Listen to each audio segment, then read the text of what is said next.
Hey everyone, welcome to session 300 of the Behavioral Observations podcast. That's right, I said 300.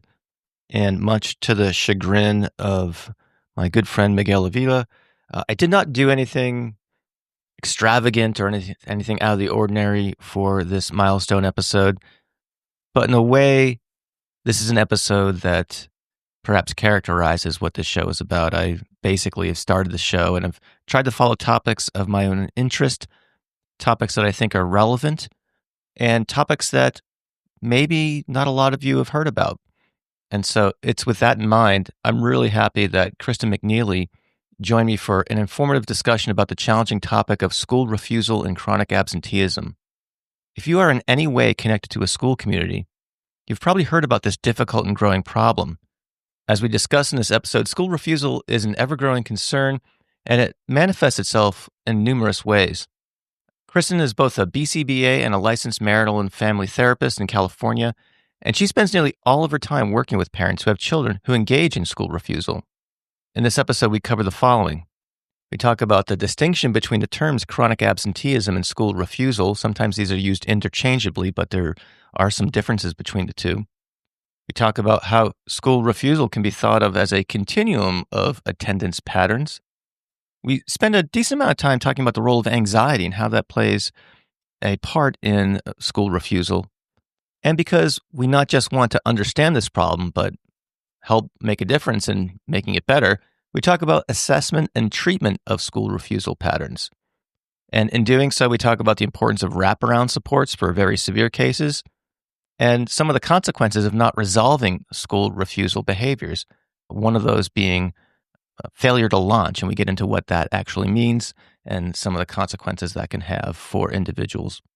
You're going to want to listen all the way through to the end of this episode because Kristen closes this show with not only some excellent advice for newly minted, but she shares a poignant personal story that I think will resonate with many of you out there, especially those of us who are parents. Before we get to that conversation, though, I want to let you know that we are brought to you by the following. Frontera. Consider taking a demo of Frontera's assessment builder and see how the ethical application of AI technologies can help you serve clients and save you time.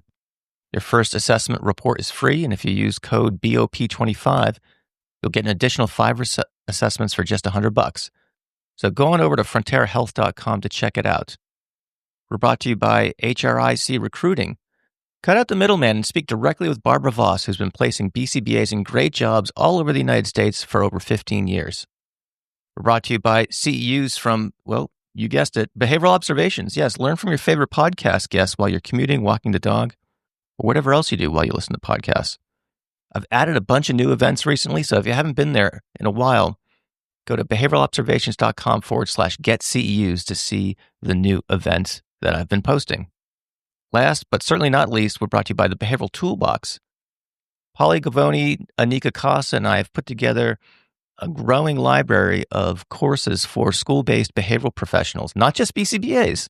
So if you've got friends who are school psychologists, special education teachers, administrators, these courses are very accessible for the lay person, people who aren't super well-versed in our own vernacular, but they are very much so grounded in behavior science. So go to thebehavioraltoolbox.com and click on the link, Courses That Improve Behavior. That's it for opening remarks. Without any further delay, let's learn about school refusal and chronic absenteeism with Kristen McNeely.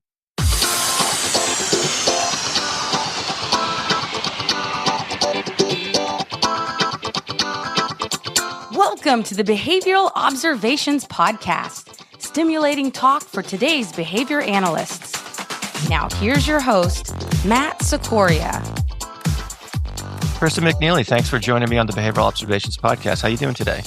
I'm good. Thank you so much for having me.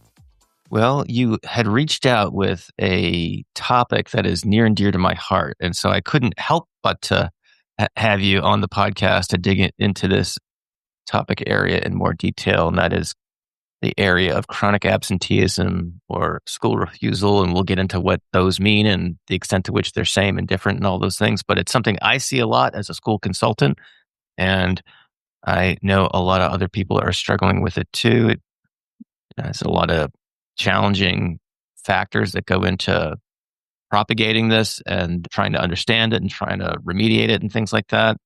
So I look forward to learning lots more about this. Before we get into that, though, I'd like the audience to get to know you a little bit better and have a sense of your background. So if you could take a couple of minutes and talk about how you first encountered ABA, what made you want to do it as a career and stick with it, I guess, and then take us up to what you're doing these days. Yeah. So I started at a small private university in Southern California, and I had gotten my bachelor's degree there and decided to go on to get my master's in counseling psychology. I thought that I wanted to be a therapist. And I did that and didn't have the best supervision experiences in my practicum placements. And I had a friend who had just started working at a non-public agency, and she said, you have your master's degree already. They'll probably pay you really well. I'm really enjoying it. Why don't you give it a try? And so I did, and I got bit by the ABA bug and really loved it. And I think what I loved the most about it was how quick we could get results with intervention. Looking back now, it's really clear the program that I was in was much more psychodynamic focused, and I really enjoyed the opportunity to practice in more of a solution focused way. So I spent some time in that non-public agency. That agency happened to contract with a lot of our local school districts, and so I had experience working in classrooms, mostly special education classrooms. And then they ended up opening a mental health division, and I had the opportunity to be supervised by someone out of Harbor UCLA. He taught us CBT and how to do it well. It was an incredible supervision experience, and I loved it. And soon after that, one of the local school districts opened up their own behavior specialist position. And I had really enjoyed working with the director in previous capacities. And so I decided to apply and was hired. And it was their first, in district BCBA position. And so I had the opportunity to kind of build up that behavior department. The first, I would say 5 years of my time there, which happened to be the first 5 years before COVID, were mostly children on the autism spectrum. And this was a full inclusion school district. So we had kids, even with pretty significant autism in classrooms. We had pull-out services where they could receive specialized academic instruction and any kind of needed behavior supports. But they were all fully included with the exception of a very small handful of students who we placed in other countywide placements. Hey everyone, as a BCBA, meeting your continuing ed needs can be challenging at times. That's why I have made selected episodes of the Behavioral Observations podcast available for Type 2 continuing education credits. That's right. You can meet a portion of your professional development requirements on the go. Currently, we have CEs for topics including functional assessment, ethics, and supervision. Come learn from podcast favorites such as Greg Hanley, Pat Fryman, Mark Dixon, as well as many other amazing guests. For more information, head on over to behavioralobservations.com/getCEs. After COVID, and really kind of up before COVID even, I started to notice a shift in my caseload. Whereas before it really was kids on the autism spectrum, it really started moving more towards kids with ADHD and anxiety and disruptive behaviors in the classroom. And we had a few kids who were engaging in school refusal. They all had kind of unique backgrounds, but at the end of the day, it was school refusal. And so I ended up having the opportunity to engage in some out of the box thinking. My director was really supportive of that. And so I had some good experience in trying some different things. This was really my first exposure to school refusal. I never learned about it in my ABA programming or in grad school or anything like that. And so it was kind of reading the literature as fast as I could and putting in interventions that made sense. And I really enjoyed it. Around the same time, I happened to be going through my own personal health crisis that ended up resulting in panic attacks and agoraphobia ultimately. And I really looked back on my previous learning in that NPA agency where I learned about CBT and how to implement those types of interventions and use those for myself, and was able to kind of come out of that around that same time as when we started rejoining, in-person learning. And over the next few years, again, just really working with these very anxious kids. And I was really interested in anxiety and how it was manifesting in children, what the family dynamics were, because it was really clear that there was a lot of family distress associated with anxious kids, especially once it got to the point of school refusal. And kind of, I would say by like the 7th or 8th year in the district, I was getting a lot of messages from friends saying, "Hey, this is going on with my kid. What do I do?" People were stopping me in the parking lot saying, "Hey, I don't know how to handle this." And my husband said, "You should really be getting paid for these conversations," and really encouraged me to start a private practice. I am someone who does not love change. I like consistency and I like predictability, all the things actually that anxiety really likes too. Sure. And so I was hesitant, but decided to kind of give it a try. And so I went very part time. In the district, I was working about 4 days a week. And so that 5th day a week, I was doing my private practice. Also, while having 3 young children at home. During COVID, I had my 3rd baby. So I think at the time they were 8, 6, and 2. So it was a lot. It was a lot of juggling and Wow. balancing. But I really enjoyed it, and I happened to get some training in a treatment protocol called SPACE, which I know we'll get to in a little bit, and I remember hearing about it actually on a different podcast for the first time, and I instantly was like, "How do I sign up for this? How do I get the training? This treatment is kind of made for me and what I wanna end up doing." So I got the training and then had my private practice and started with a couple of clients. And one of them happened to be a school refuser. And the parents were some of the most dedicated parents I had ever worked with. There was a lot of family distress because of what the child was experiencing. And the parents were working so hard to support him well. And it was just such a rewarding experience. And at the end of my 10th school year, I decided that this was really where I wanted to go full time for a variety of reasons. And so I ended up resigning and went full time into my private practice this past August. And here we are now, end of April, and I'm almost as full as I can be with kind of the parameters of what my schedule will allow. And I think at this point, like 90% of my caseload is school refusal Oh, kids and supporting their parents. And it's been such an incredible journey working with these parents who are not only experiencing what I really believe is some of the highest levels of distress that parents and families can experience, but who are also so incredibly dedicated to doing the hard work and making the change and looking at their own patterns and seeing what they need to do differently. And it's just been an absolute pleasure to work with them. I think kind of along that line too, now that I've had the opportunity to work with several different districts, is really just seeing how glaring it is that districts don't know how to respond. This is definitely a growing problem, but it's not one I think that the research and best practices are kind of keeping up with how quickly it's growing. oh yeah, definitely, definitely. So there's so much there in what you just said. So I'm gonna kind of go back and ask some follow up questions because Sure, go there's a ahead. lot there. And I guess the first observation I'd make is that I love your husband's comment about billing people. There's a T-shirt that says "I'm billing you for this conversation." I've seen people wear, and it's like, wow. I think like every behavior analyst like could probably at least identify with um, Yes, that definitely. circumstance. That's funny. So yeah, so all that, congrats on striking it on your own and, realizing that this is a need that requires very specialized focus and expertise and jumping in to Yeah. fill that void. So that's very, very cool.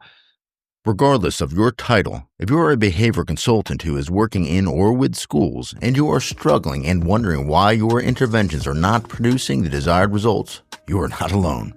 Unfortunately, those tasked with improving behavior in schools are too often left to carry the burden by themselves. You are the behavior person, so you take care of it, is the unsaid mantra. But you can't improve behavior and the associated outcomes by yourself. In fact, creating sustainable improvement in student behavior almost always requires changes in the performance of the educators. I'm Dr. Pauly, and along with my colleagues Anika Costa and Matt Sikoria, we are designing coursework called the Behavioral Toolbox. In it, You will be taught strategies grounded in organizational behavior management for consulting in schools in a way that brings out the best in educators so they can bring out the best in the students they serve. If this sounds exciting, be sure to click on the link in the description to sign up for more information. And again, I've got a million follow questions here, but before we get too far ahead of ourselves, let's define some terms here just so we're all on the same page. Sure. Yeah. And so, what is the distinction between chronic absenteeism and school refusal? Because I see these terms thrown around a lot.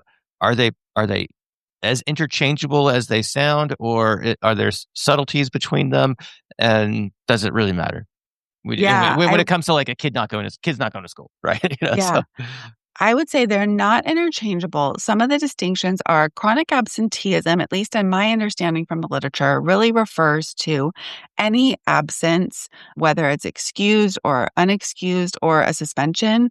The chronic absenteeism is considered when a child has missed 10% or more of school days, whereas school refusal is a child intentionally saying, I'm not going to school.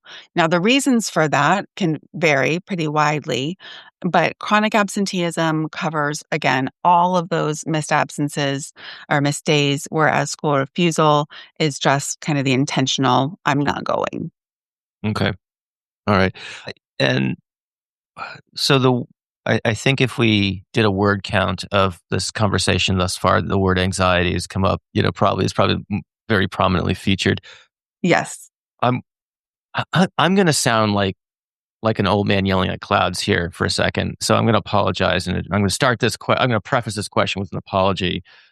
I am not saying that anxiety doesn't exist. I'm not saying any of those things. I know people who have considerable amounts of it, and it's a so just take this as so all part of this like elongated framing of the question. But do you think there are?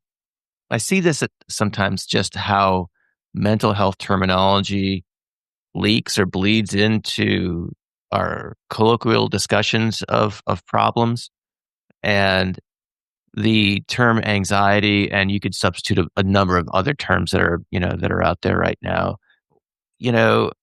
Is there an anxiety epidemic, or is there an epidemic of people using the term anxiety to characterize the normal range of human experiences? Like, I'm giving a workshop on Friday to 100 behavior analysts. I'm really psyched about it, but I'm going to be nervous at the time at which it starts, right? Yeah. I'm going to go do it, and that nervousness will go away like within moments of getting started, because I've done enough public speaking to understand my physical reaction to it. Am I anxious? And again, I don't want to get off on a tangent about what is anxiety, but I guess I'm curious what your thoughts are as it relates to anxiety. And it does seem to be anxiety is the term I'm hearing when I'm consulting in schools. People use this term anxiety all the time. And the scientist in me is like, is that really anxiety, or are they just nervous under, kind of understandable conditions? Absolutely. Yep. I think it's a great question. It's incredibly important to be talking about. And I have this conversation with all of the families that I work with too. I think that one of the things, I kind of hate to throw out social media too, because social media is the evil of everything, right? But it has had a way of spreading information, good and bad. And one of the things that it's done is normalize anxiety as part of the human experience. But I think it has also contributed to parents catastrophizing normal anxious feelings in their kids. And so one of the things that I talk about with families, often in a first, maybe second session, is helping them to understand, when would it be appropriate for my child to be displaying some signs of anxiety versus when is it concerning? One of the interventions that I teach parents is to really embrace the phrase, of course. Of course you're anxious about going to school for the first time. It's brand new. There's new people. Of course you're anxious about starting this camp. You've never been there. Of course, it goes on, right? I think that parents have really struggled with not catastrophizing those first signs. And it's almost turned into we've become so afraid of the anxiety epidemic, which I do believe. I think there's pretty clear data on the increases in anxiety, especially in teens. But we have had difficulty in helping parents to normalize some of that and to kind of expect for that to happen. And it has resulted in them jumping, catastrophizing to kind of worst case scenario and wanting, I want my child to experience no distress. I want them to be anxious for nothing. I want them to be brave. And I think parents are really struggling to understand that anxiety is, again, just a very normal part of the human experience. We should expect it. And the key really is to learn to tolerate those feelings. Yeah, I couldn't agree more. I have some friends who have pretty young kids right now, and there is a temptation to, basically, put the snow plow in front of them and Yeah. and mow down anything in their path that is going to, cause any discontentment. Yep. And on the one hand, it makes sense behaviorally and in the short term, and obviously it has long term downsides too. So Yeah. all right, so we understand the difference between chronic absenteeism and school refusal. You heard my old man rant on anxiety. So let's get back to school refusal, though. So what I read something in Dr. Christopher Kearney's work on, and I know you'd send me some of his stuff, and I'd been aware of his work for a while also, and have sought it out under similar circumstances. I was rereading some of his stuff in preparation for this conversation, and there's I didn't appreciate this the first go around, and it said there was one of his articles or a book chapter or something like that said school refusal is a continuum.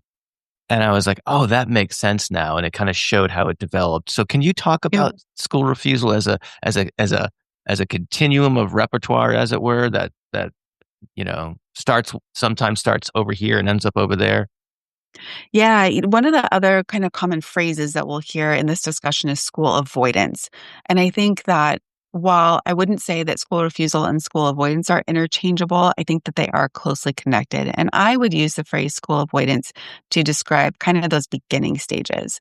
So this is where it can look like kids protesting leaving the home in the morning to go to school, or having difficulty transitioning onto the school campus where maybe they need a staff member to help them. Or maybe they're making frequent trips to the nurse's office, complaining of headaches or stomach aches, and they want to leave home early. Those are kind of some of those initial signs. And really, this is where we want to be intervening. This is where I have families who've reached out to me because this is the stage that they're in. And we do some work on helping parents change their patterns of responding to this. And that's where we see turnaround really quickly. If we don't have that type of intervention, or if the school is not so aware of how to respond in those moments, that's where it can really become increasingly problematic, where now kids are missing full days because they're refusing to go on, and that can kind of be intermittent for a while. Or it might just come to a sudden halt where they're saying, I forget it, I'm not going back onto campus. So that is kind of the progression that I see. Obviously, there are other circumstances. We can have kids who experience something traumatic at school, and so they will refuse to go back. Or if there's maybe like an ongoing pattern of bullying, that can contribute as well, and that can make things kind of more intermittent until it gets to a certain point. So it's definitely variable, but I would say those are some of kind of the common patterns that I see. I appreciate you outlining those because I have referrals for, consultation, and, especially a lot of adolescent kids, middle high school kids, frequent requests to go to guidance, frequent requests to go to nurses. And, I'm just looking at this like, obviously, like, as a behavior analyst, you could instantly recognize the contingencies that are operating here, and Yeah. very often the teachers do too. They're like, Yes. "What are you doing?" But yeah, so Well, that and Matt, you're going to help me be brave to say this because this will rub some people the wrong way, but I think it's a really important discussion point. One of the things that we've seen, at least in my area in particular, is the starting and evolution of wellness centers on campus, where if a child or student is experiencing distress, they can go to the wellness center to receive support. And as you can imagine, again, with those contingencies, I'm in math class, I'm about to start this test and I'm nervous about it. Bye, I want to go to the wellness center. And I am not saying that wellness centers are a terrible idea and that we shouldn't have them. Absolutely. We need to be providing mental health support. But I think it is really interesting to look at how much more social emotional support students are getting on school campuses. And yet, we're still seeing these pretty significant issues. And so I think we really need to take a look at how we provide the support and what is the underlying message. I think, I do a lot of work because I work mostly with individuals and many of those students have IEPs or they're in the process of getting an IEP. I will sit in on IEP meetings where the staff will be wanting to create new goals. And they will talk about when so and so feels anxious or upset, they will go to the guidance counselor. They will go to the wellness center. They will identify a safe space. And we really need to think about what this messaging is. If we're saying you can go to a safe space, what does that mean about the classroom that you're in? I think to a child, it means there's something about this that's not safe. It also, I think, sends a message that you can't handle your feeling in that moment and you need to escape it. And this is really where, I kind of go on a behavior analytic rant with families where I'm talking about negative reinforcement and how that is really what makes anxiety snowball. And these, I think that they are very subtle messages sometimes of the way that we can manage anxiety, but they really are, I think, what's driving us down kind of the wrong path. As a BCBA working with children, specifically kids with autism, have you struggled to get through your initial assessments? With all the time it takes to do assessments, it's frustrating to not be able to get clients into services. That's where Frontera can help. Frontera is a HIPAA-compliant, AI-powered platform for ABA therapists and BCBAs who work with children with autism. Frontera was founded by Amal Deshpande, a successful entrepreneur and the parent of a child with autism.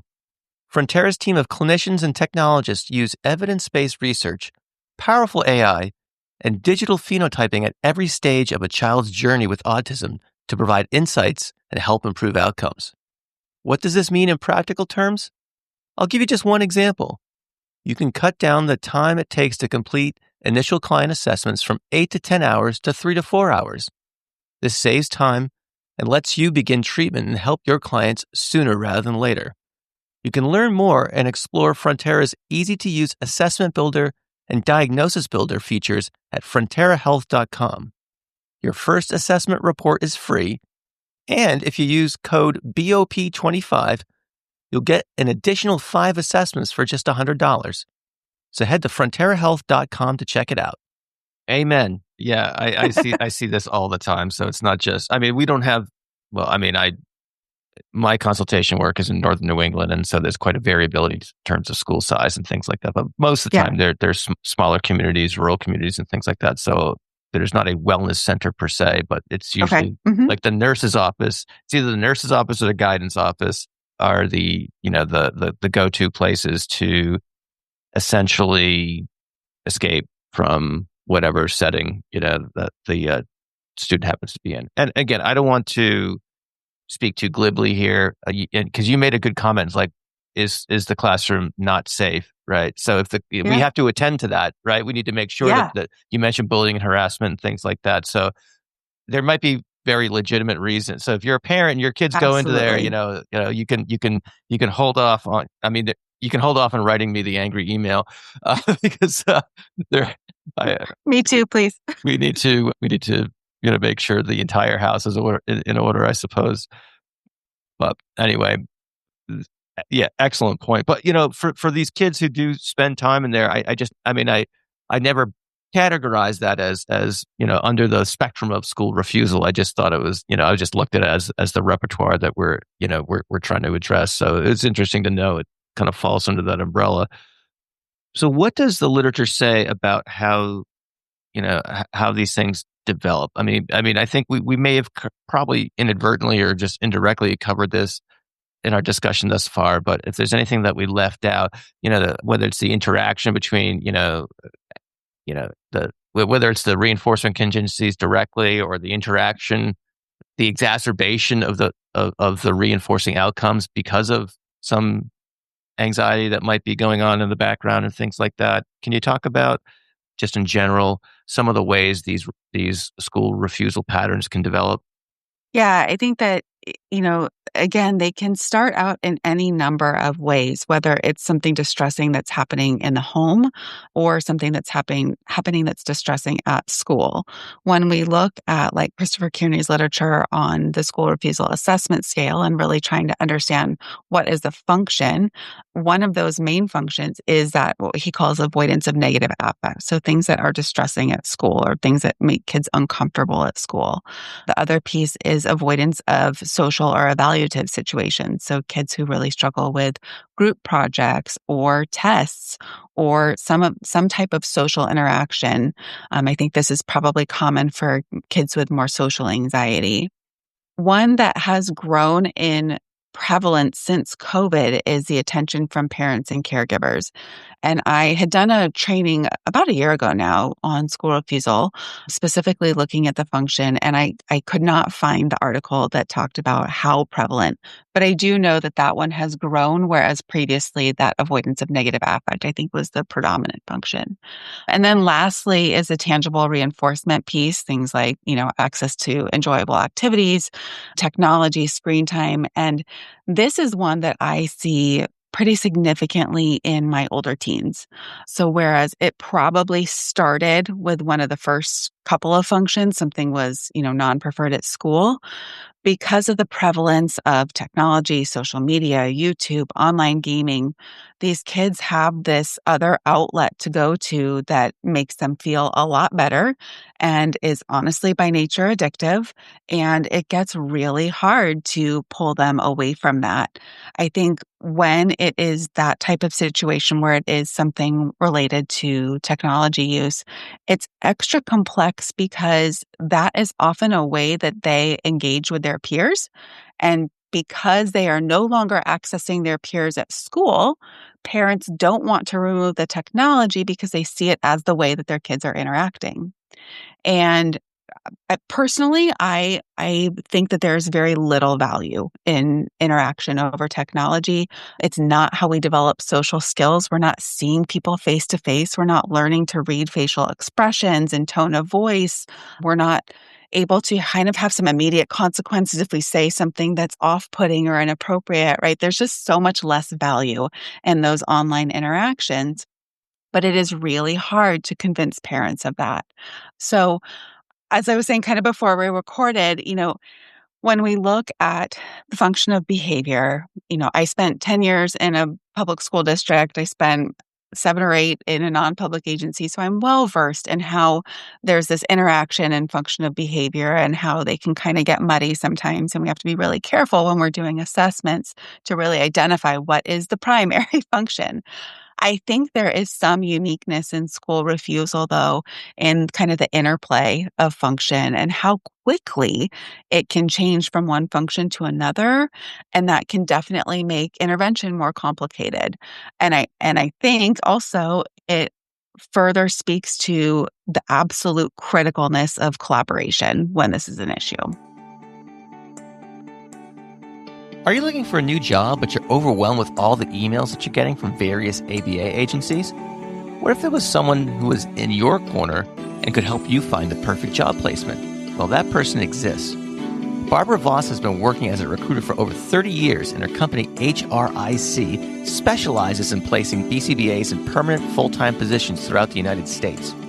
Barbara has been placing BCBAs since 2011, so she knows our business, and she offers personalized service to any BCBA looking for a new position. She also helps companies looking to hire BCBAs too. Here are just some of the things Barbara can help you with. She can provide information about salary ranges in different markets across the country. She can help you write your resume. She can coordinate and prepare you for the interview process, and even help negotiate the right salary for you. And best of all, there are no charges to any candidate for all of these services. When you're ready to make a change and want to work with someone who will listen to you and understand what you need in a new position, contact Barbara at HRIC. To schedule a confidential discussion, head over to hricolorado.com. Again, that's hricolorado.com, and hit the contact button to connect with Barbara. You won't be disappointed. Got it. Yeah, I can see how, that list that you just rattled off, you can make the case that someone who's engaging in school refusal is probably accessing all of those, or at least most of those things. And Quite I, possibly. and I couldn't agree more about the technology being the on-demand nature. Yeah, I'm of the age when you're home during the day, during the school day. There was like game shows on in the morning and Price soap is operas Right. on. That's right, Yeah. right. And soap operas on in the afternoon, Yep. and maybe the cartoons came on at after the school day or something like that. Right. And we won't even get into the whether or not there was a remote control, but anyway. So you compare that to what when I see my sons playing PlayStation. Just the I'm struggling to find the right word, but just the dynamic range of reinforcement that you're flooded with. It's all senses, and there is despite your comments that I think are on target about the degraded quality of the social interactions. They're social interactions nonetheless. There's communicate, and so it's pretty tricky. What do like I said, I'm doing this workshop coming up, and I was looking at some of the school attendance information in the state that I'm presenting in, and it says that school refusal and chronic absenteeism, I think they actually were talking about chronic absenteeism, is worse there than it was during COVID, which I think is probably a difficult act to follow. But No. do you see this? Are the trends, getting worse, not better with this sort of thing? Despite the fact that COVID, thankfully is in the rearview mirror. I think that probably is like a major paradigm shift where we kind of normalize being home for for many people. And but I don't know. What are your thoughts on that? Yeah. Well, as far as, I was looking in the state of California, and it's definitely trending in the wrong direction. In the 23-24 school year, it was about 20% of students. And that is high. That is really high. And the difficulty too is, obviously kids are missing out on an education when they're not in school. They're also missing out on that peer interaction. And we know for kids that social interaction and play is just a really critical component of childhood. Those are things that are beneficial for their mental health, and that ultimately will protect them from, something like school refusal. Yeah, it is really concerning when you look at the data and kind of where we're heading. And I also think that the difficulties that schools are having in managing it kind of plays into that as well. So yes, if you're going to have this problem that's growing and you're also not knowing how to manage it best, then yes, it's going to continue to grow. Okay, well that makes sense. Sadly, Yeah, but exactly. the long term negative outcomes are pretty concerning in terms of the reduced likelihood of reading on grade level, the increased probability of dropping out, et cetera, et cetera. So Exactly. lots of And stuff. then, for me, when I have students who are kind of 16, 17, that's when I feel the pressure as a professional because I see the timeline. I feel like we have 2 years. If they're 16, we have 2 years. If they're 17, we have 1 year. Otherwise, it will turn into failure to launch.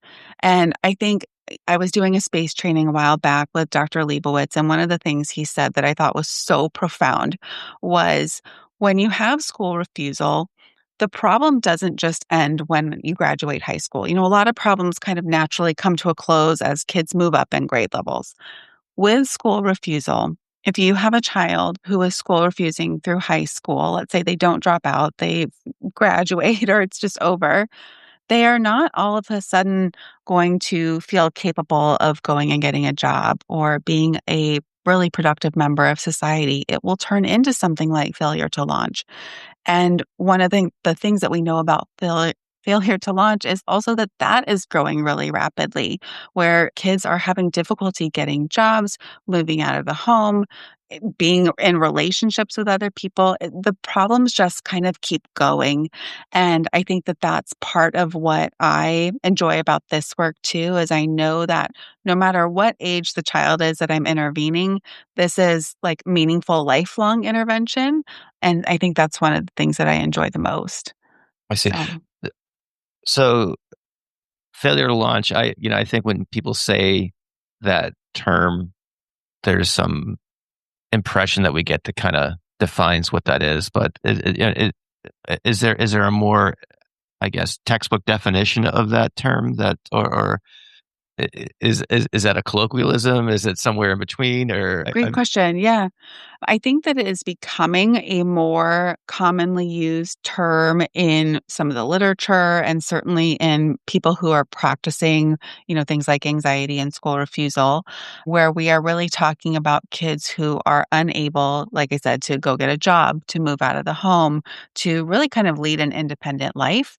It's not that they're choosing to stay at home so that they can also then go to college and save money on rent. These are kids who really have very little ability to do much of anything independently, who still have parents, paying for all kinds of things, even though they're also not working, not going to school, things like that. So, I see. Well, this sounds like a good segue, perhaps, to talk about family accommodation. yeah. Yeah. Well, so what is, in my reading of this work and some of the things that you shared with me, the term family accommodation showed up, and we've probably already covered a number of examples of it, but I Yeah. want to focus on it to make sure people understand what that term is and how it plays out in this whole in these patterns of school refusal repertoires. Yes. And I think for me, as someone who has previously worked in schools and now is focusing on schools, I think in addition to the family accommodation, it's really important to look at the school accommodation as well, because sometimes those accommodations are actually reinforcing of the anxiety as well. So, family accommodations are things that parents and caregivers do with the very best of intention to alleviate their child's anxiety or distress, but that actually end up reinforcing it in the long run. This is really where negative reinforcement comes to play. So, you have a child who is anxious about the parent, going upstairs to retrieve an item. So, the parent has the child come with them, or the child is anxious about ordering a meal at a restaurant, and so the parent orders for them. And over time, this relief that kids experience after avoiding the trigger or escaping the trigger feels really nice. And so they engage in behavior to kind of increase that level of accommodation. And it ends up kind of snowballing. When I'm talking to families or I'm doing trainings, I use a snowball image and I talk about, why do I have a snowball up here? Well, because it can grow really rapidly. So, one of the first steps that I really take with parents, because as you probably are aware of as well, defensive parents are much less likely to make any movement, right? We want to be on a team. And so one of the first things that I really try to establish with parents is that most parents accommodate. In the space literature, they found that 97% of families acknowledged accommodating in one way or another. And we accommodate for different reasons. We are very attentive to our kids and we know what helps them. We don't want to see them in distress, things like that. And it takes a parent being willing to kind of take a step back sometimes and see, okay, let me look at this pattern. Let's see where it kind of first started and where we are now, for them to really see, okay, it actually is making things worse, not better. And that's really where we can get the buy-in. Other times I have parents who are fully aware that they are accommodating. They just don't know what else to do. And so that's really where I come in and teach some different strategies. Do you have any advice for overcoming resistance in those defensive families? Obviously, just demonstrating, some empathy and social skills and things like that, Yeah. probably is a good start. But have there been any like specific ways that you've kind of gotten through to folks that might be something worth noting here? I think some of the things that I do are starting by talking about how a child's tendency to go to their parent when they're distressed and the parent's tendency to want to support that child in that moment is just part of our biological hardwiring. This is part of the space training as well. We talk about how we are just naturally wired that way as human beings. And so the fact that they want to help their child when they're distressed doesn't mean there's something wrong with them, doesn't mean that they're doing the wrong thing. If we can kind of separate the parent from the accommodation, I think that that can help. And then talking again about how they didn't get here overnight, how looking back at where the accommodation started, how they made the best choice that they could in the moment with the information that they had. They saw that when they let their child stay home from school that one time, it made them feel a lot better. And so maybe school is too stressful. And so as a parent, my job is to help you feel less stressed. So I'm going to, allow you to stay home. And then it just kind of it snowballs from there again. One of the other things that I explain is we want to teach kids to respond differently to their anxious feelings, right? We're not trying to stop the anxious feelings. We just want them to respond differently. But if we ask our kids to respond differently, then we have to model that too. And I think that that's really where parents are usually able to come on board. I would say the hardest time for me as a clinician is the older teenagers. Once they're kind of 16, 17 and engaging in school refusal, the patterns are often so ingrained. And as you know, as a parent, teenagers can do things that are a lot more significant behaviorally and emotionally than a 5-year-old can do. They know better kind of which buttons to push in parents. They know which emotional strings to pull on. They also just have more life experience. And so some of the things that they do or threaten to do are a lot more serious. And so we usually have to move at a slower pace or get, more people kind of involved in supporting. And so it can just get incredibly complex the older the child is. I see.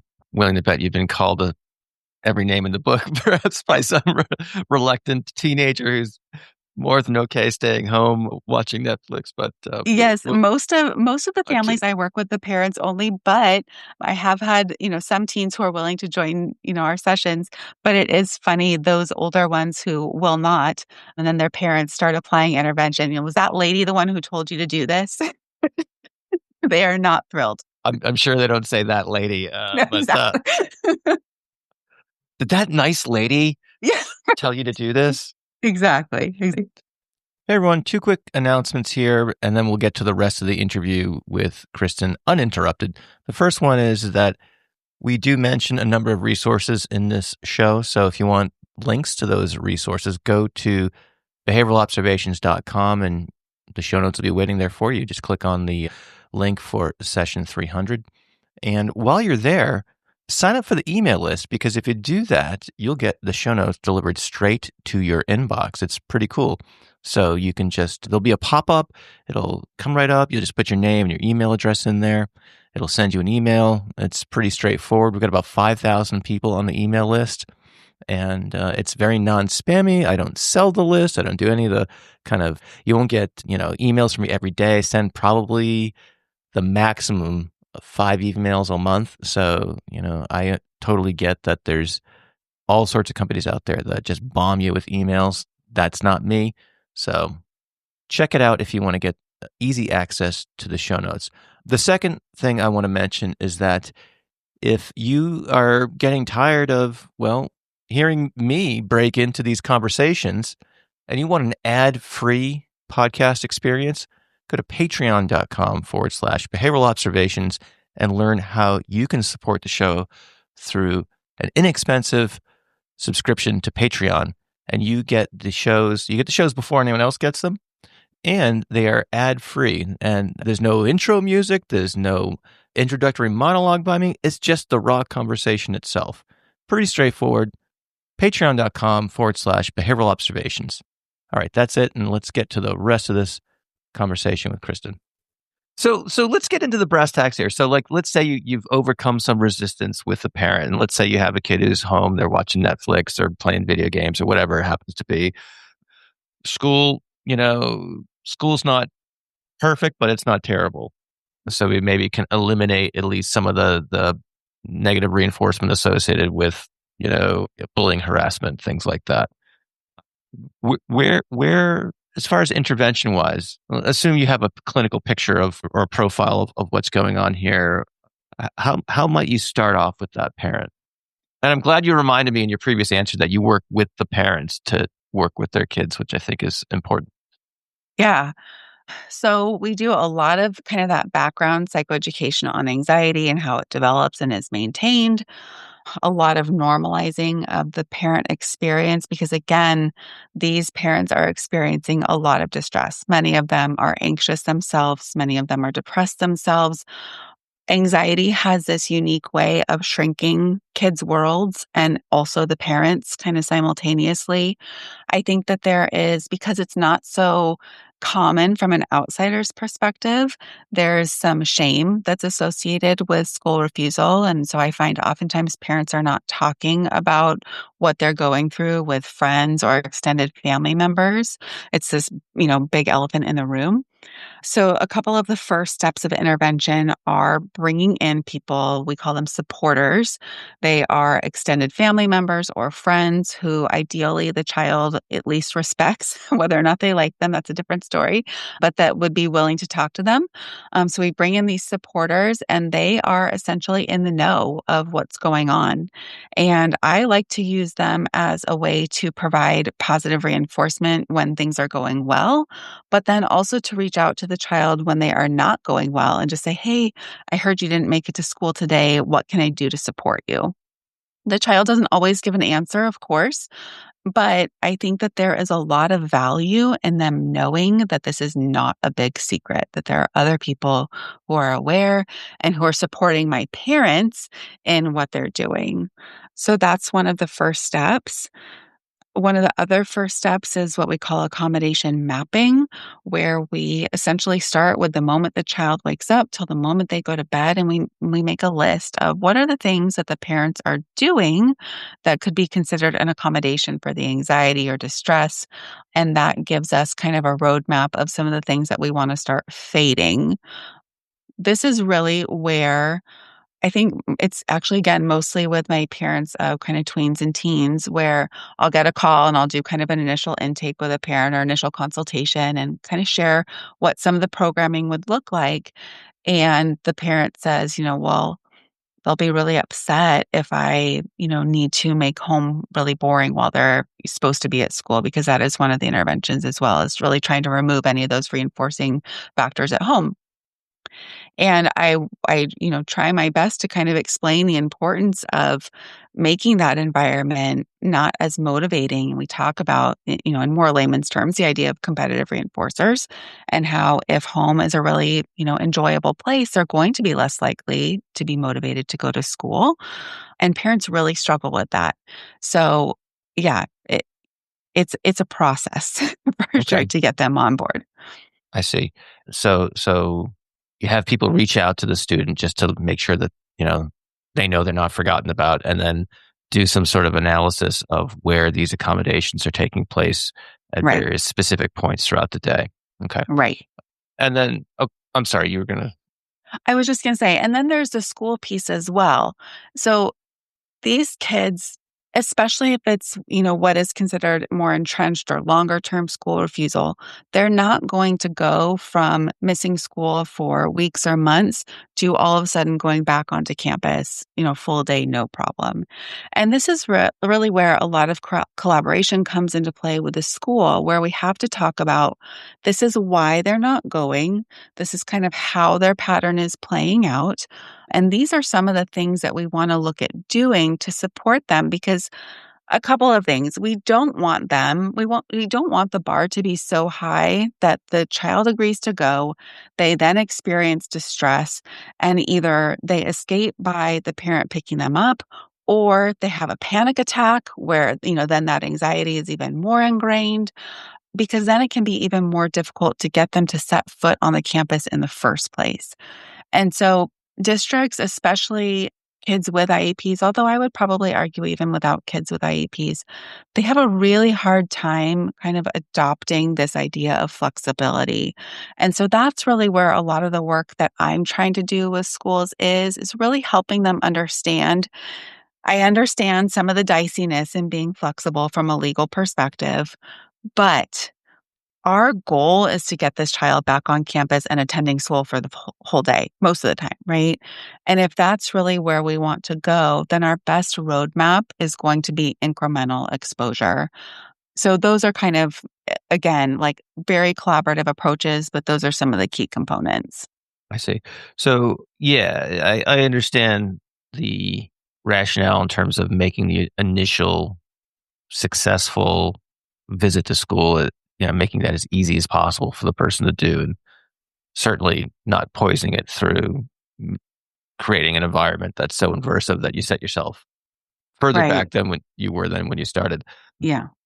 I wanted to kind of go back between, because I think so at what point, like prior to setting those kind of, I guess, more manageable, modest goals of going into school, and after you do the accommodation mapping, so between there, like hmm how how do you work with that parent to actually get the kid to school who's been refusing? Like, do you take the Xbox away? Do you, so I understand making it boring, but like, and okay, let me ask the question differently, because we did talk about making the setting boring.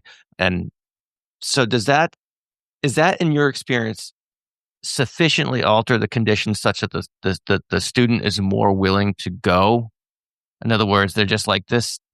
Pardon my, French here, but this sucks so bad here. I'm going to go to school. Like is that generally enough motivation, or do I have this all wrong? Or but I want to fill that gap between those 2 points of this intervention Yeah. continuum here you're describing. It's such a great question. It is such a balance of making home less motivating, also looking at what are some of the other motivating things that kids enjoy. So, of course, if we're talking tweens and teens, access to cell phones and technology and video games with their friends are huge motivating factors. And so we will put parameters on that, as well as increasing support at school. So, what is really important is really identifying what is a reasonable expectation for school attendance. For some kids, it might be going for the first 15 minutes of the day and participating in like a morning meeting type of scenario if it's an elementary age student, and then leaving. Some kids, it might literally be sitting in the parking lot for 10 minutes and then going home. And obviously, we want to kind of move things along as quickly as we can. But just to kind of paint a picture, it really can be these very baby steps. When we can kind of lower the bar to where kids feel like they can handle it, and we reduce how fun home is going to be, and we have this other system where I know that if I don't meet this bar today, then I can't have my phone tonight, I can't play on my video games tonight. That is usually where we find the best balance. I see. Yeah, a lot of things to the word balance is right. There's a lot of things to coordinate there. Yes. What are Oh, the sorry. Go ahead, One yeah. Can I add one more thing? Please, yeah. One of the other really critical pieces is, and I think that this piece actually applies in so many different mental health issues right now, but one of the really critical pieces is that kids need to feel connected to their school community. And so when they have been out of school for so long, they lose the idea that I'm a student at such and such school. And so one of the things that's really important as well is having ideally multiple adults at school who can reach out to the child when they are not there to help kind of maintain some of that connection. Now, I don't mean that, three teachers need to reach out to the kid every time they're absent, but I like having multiple adults when possible because they can kind of rotate and send just a really simple message of, hey, we miss you at school today. We're looking forward to seeing you tomorrow. It can be email, it can be phone. Again, it's just keeping that idea of school connection, because that is going to also prevent some of the spiraling into depression. And again, the idea of their world just kind of shrinking. I see. I've seen some cases in my neck of the woods where there had to be some under extreme circumstances, a lot of other agencies brought in, Yep. whether it be the whatever state. I mean, every state has a different acronym for this agency, but whether it's Child Protective Services, DCYF, child, any type of child welfare agency, if the, and it's usually the school instigating this because they have a kid who's we'll throw another term in there, truant, Right. and they have to adhere by, to state law, and this kid's not showing up, and, and then, if the parent is not engaging meaningfully in the process of trying to solve the problem, sometimes other agencies, come into the picture and things like that. I've seen cases where the team has had to, ask the parent to consider invoking the child in need of services, or CHINS process, which is, I don't know. I don't know. I don't know how familiar people outside of New England are with that, but that's, it's almost like a quasi legal process where, a judge can step in and make things happen. Obviously, make things happen, or Yep. else, as it were, and a whole host of other things. So, can you talk about how wraparound supports like these might be helpful, or when might be a time to think about these sorts of things and whatnot?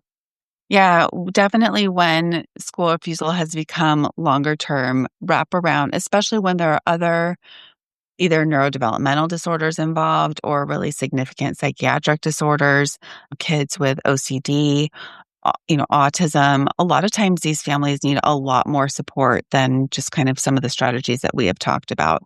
And so they will need more support from whatever the different agencies are. I know in my area, we have county services that districts can access where a, therapist in training will go into the home to support getting the child to school. It can look like all kinds of different things. It can look like parent support. And definitely those services are needed in some of these more difficult circumstances. I think one of the shifts that we really need to make, and that some states, counties have made, is really looking at their processes for chronic absenteeism. And instead of sending, that letter saying, hey, your kid's been absent for too much or too many days, you better get them to school, they look at a much more supportive tone and really start to provide, resources at those kind of first signs of trouble. So yes, wraparound support's extremely important, and also just that community-wide collaboration and support from other outside agencies. Got it. And have you encountered scenarios where obviously when you start having the parents change how kids interact with their high preference items at home and things like that, it sometimes generates some negative reactions. Yeah, there's been plenty of cases I've been familiar with where the parents are quite legitimately afraid to set limits because of a history of aggressive and destructive behavior in response to Yep. previous attempts at doing that. And of course, that talk about a snowball. That's something that snowballs for sure. So, Yep. what are some ways people should think about intervening under those circumstances? Because whenever I'm talking to parents about setting limits, even if it's a benign behavior program, I always ask them if they're able, or I ask questions to try to gauge the extent to which they're able to set limits safely. Right. So I'm curious where that enters the calculation of what to do. Yeah, it definitely makes things more complicated. When I've worked with families where there is concern that the child will engage in, either severe aggression or property destruction, or they have historically when parents have tried to set limits. And I actually find it to be most helpful when they have in the past, when they've encountered, police support or sheriff's officers coming out to their home. I have recommended and seen families successfully work with law enforcement to say, hey, we're going to be doing this, and we would really appreciate an officer being in the home when we talk to our child about this. One of the components of space is what they call an announcement, where it's this actually a very formal process of writing a letter and outlining the changes that the parents themselves will be making. Because again, this treatment is focused on parent behavior, not necessarily child behavior. And parents are afraid to review that letter with their child. And so I have had parents successfully reach out to law enforcement to kind of have that collaborative support, be present when they're doing that.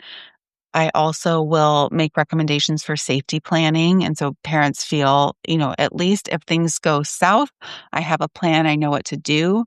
That definitely is hard. Of course, as a therapist, I don't want any parent to experience that, right? I want them to be able to make these changes and have the child, receive them at least in a relatively calm way.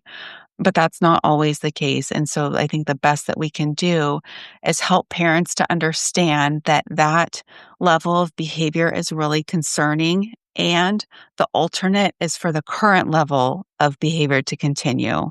And so, yeah, it is tricky for sure. See, Kristen, I've held you way longer than I than I promised. So No, it's all I want good. to be respectful of your time here. Where So if people want to get more training in this area, because I have to imagine any school-based PCBA listening to this is going to be like, oh my goodness, like I need this in my life and I need this in my school. I need, et cetera, et cetera. Or there might be some likewise entrepreneurial minded folks who might want to make that transition to doing stuff Yeah. like this. So if people want to learn more in this area, where would you suggest they look? This is an area that I think there needs to be a lot more growth in resources. And I think part of it is simple dissemination too. This is an area that I think, the ABA world has struggled with. And I think that I'm realizing that the mental health field is struggling with dissemination too. I actually did a training recently for a large group of pediatricians, and none of them had heard of SPACE. And for an evidence-based treatment, it just really surprised me. But as far as some of the resources that people can access, there's an organization, the School Avoidance Alliance. They do some great work. They have trainings both for parents and for schools that people can access. Christopher Kearney has done an incredible amount of work for a really long time in addressing this issue. And then again, Dr. Leibowitz with SPACE, which I don't even know if we talked about at the very beginning what SPACE stands for. Yeah, Um, let's do it now. yeah. So SPACE stands for Supportive Parenting for Anxious Childhood Emotions. It is out of the Yale Child Study Center. I think it lends itself so nicely to BCBAs because, again, it is a lot about altering the environment, changing motivating factors, really explaining to parents the idea of negative reinforcement and how we can separate ourselves from the pattern. I like to talk about it as like trying to realign the parent and their anxiety against me to me and the parent against the anxiety. And when we look at it that way, I think we can get some more buy-in too. So it's all about looking at the ways that parents are accommodating and removing those accommodations to actually alleviate the child's distress. It's a great treatment protocol. And I know that they are doing more work in the school refusal area as well, which I'm really excited about. And they have done a lot of work in the failure to launch area. So I think the school refusal piece will be a kind of a nice bridge. So yeah, those are some of, I think, like my primary go-to resources when I'm trying to get more information. Awesome. Yeah, we'll make sure those are linked in the show notes for the episode. So folks can go to behavioralobservations.com and we'll have that information right there waiting for you. So, all right, last two questions. Where can people learn more about you and your work? I know you said you're as busy as you want to be, but should that change, where should people find you? And then also, you can take us out with what advice you might have for the newly minted BCBA. Right. People can find me. I have a website. It is KristenMcNeely.com. I also have an Instagram account where I post tons of free content, and that is childhood.empowered. It has largely been anxiety focused with school refusal kind of here and there, but I am working on shifting it more to school refusal because, again, I think that the problem is really growing and people just have very few resources of places to go to, especially parents. So I'm working on changing that for them. You know, one of the most important things, and I This is kind of my advice for a minted BCBA, although I have some other that I'll get into. I just want to share this story because I think that, underscoring how important collaboration is, like you just can't talk about it enough, especially for a school-based BCBA. I think a lot of us come into this field really feeling like we have a lot of information. And when you are working in that school setting, it is just so important to be open. My son, my oldest, when he was in first grade, he's now in fourth. When he was in first grade, I was out on maternity leave with my third child. I had my daughter home with me. This was right after we were kind of returning from COVID. And we had to make a last minute change in where he was going to go to school that year. And so he was just going to our local public school that's about a mile from our house. And because of kind of the timing, he didn't end up being able to start until the second week of school, which is tricky for a first grader. So I was packing my younger kids up to go pick him up from school. It was around noon. They had an early dismissal, and I saw my phone ring, and it was a school. And as any parent knows, that is very rarely a good sign. And so I picked it up, and it was a principal who was in her first year at this school. And she said, "I want you to know that he is okay, but he got sad at school and decided to walk home." Now, again, he's 6. And I said, "Okay." And she said, "We picked him up off of such and such road. There was a staff member going to get Starbucks." Now, this road was 3/4 of a mile away from campus, and it was a 45-mile-an-hour road. So Gosh. I took a breath and said, "Okay." And she said, "I don't know if you want to come picking him up." And I said, "Absolutely. I want to come pick him up." And, got my younger one squared away with a friend and went and got him. And as I was driving there, I, was contacting colleagues. I was on maternity leave from my district, so I was still in regular contact with them. And I called our special education director, who is just one of the best people in the world and so incredibly level-headed and child-centered. And I told her what happened, and her response was, "Kristen, that is so independent of him." And it really caused me to pause and realize, okay, he was not distressed. He was simply done. And it really helped me kind of get into problem solving mode. And so I got onto campus and I introduced myself again to the principal. And I said, "By the way, I'm a therapist and a behavior specialist at this neighboring district." And so we talked about what happened. And I said, "I would really appreciate if tomorrow, if he is feeling upset, if he can just come straight to the office and have someone call me and I will come get him." Because, of course, at that point, anything was better than him making the decision to leave campus. And that first week was rough. There were a couple smaller issues every single day. And I remember just feeling like, what is going on? Like, we've never experienced anything like this. And after that week, it really resolved. Everything was fine. But to this day, I have such a positive relationship with that principal because instead of finger pointing and blaming and saying, "What are you going to do about this?" I decided to get on her team. I knew that this was as big of a concern for her as it was for me, and that we weren't going to make any progress if it was adversarial. And so, fast forward 3.5 years later, she and I can have regular conversations about, different school-wide issues that come up, and I can make recommendations, and she's all ears because we have this positive collaborative relationship. And whenever we have those conversations, I have flashbacks to, me walking into the office, and I can still see his sweet little 6-year-old face that just went through, for me, what was incredibly traumatic. And I just am reminded by how thankful I am that in that moment, I was kind of able to take a step back for the sake of collaboration, which was really in his best interest too. So, What an amazing um, story. Holy smokes. Because I think most people listening to the first part of that would be spoiling for a fight walking through those doors. And I'd have to say that I'd probably be of that mindset, or at least be tempted to, start the discussion from that perspective. So, wow, yeah. that's And, remarkable. I appreciate you you know, sharing that. Yeah, and I give her a lot of credit too because she was very collaborative and supportive. I remember thinking like, I don't know this principal. I don't know what her response is going to be. I don't know if she's going to say, "He can't be doing that. That's not safe. That's against the rules." And that was never part of the conversation. It was all, "I'm so sorry. Like, we will fix this. I remember the next day, her apologizing again and talking about how hard it was on her, which, she knew it was harder on me than it was on her. And I didn't take it as, I needed to feel badly for her. I just felt like she was joining with me in this difficult experience. So, but that kind of transitions into like the advice for a newly minted BCBA, and especially one who's working in a school district for the first time. I think that idea, that spirit of collaboration is so incredibly important.